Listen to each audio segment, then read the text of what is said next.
Hi friends, welcome back to my channel Chandana Palle Ruchulu. తెలుసుకోబోయే item potato masala curry. Potato masala curry ఎలా చేయాలో తెలుసుకుందాం ఫ్రెండ్స్.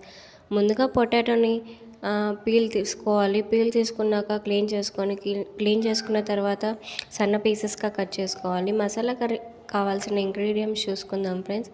మీడియం సైజ్ ఆనియన్, 7-8 వెల్లుల్లి రెమ్మలు, పల్లీలు ఫ్రై చేసుకొని పెట్టుకోవాలి.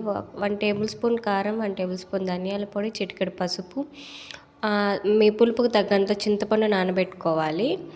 నానబెట్టుకున్న తర్వాత స్టవ్ ఆన్ చేసి స్టవ్ పై ప్యాన్ పెట్టుకొని ప్యాన్ హీట్ అయ్యాక ఆయిల్ వేసుకోవాలి. ఆయిల్ హీట్ అయ్యాక ఆవాలు, ముందుగా కట్ చేసి పెట్టుకున్న పొటాటో పీసెస్ని యాడ్ చేసుకోవాలి. యాడ్ చేసుకున్న తర్వాత బాగా మిక్స్ చేసుకోవాలి.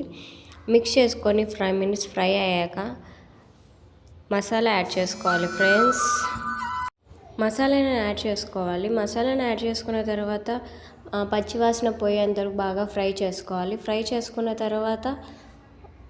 చేసుకొని మీ డిష్కి తగ్గ వాటర్ యాడ్ చేసుకోవాలి. వాటర్ యాడ్ చేసుకున్న తర్వాత మీ టేస్ట్ తగ్గ సాల్ట్ యాడ్ చేసుకొని బాగా ఒకసారి కలుపుకొని ప్లేట్ పెట్టుకున్న తర్వాత ఒక 10 minutes బాగా పొటాటోని ఉడికేంతలాగా పెట్టుకున్న తర్వాత స్టవ్ ఆఫ్ చేసుకుంటే పొటాటో మసాలా కర్రీ అనేది రెడీ అవుతుంది ఫ్రెండ్స్. ఫస్ట్ టైం కనుక నా ఛానల్ని చూస్తున్నట్లయితే ప్లీజ్ లైక్ అండ్ సబ్స్క్రైబ్ చేసుకోండి ఫ్రెండ్స్.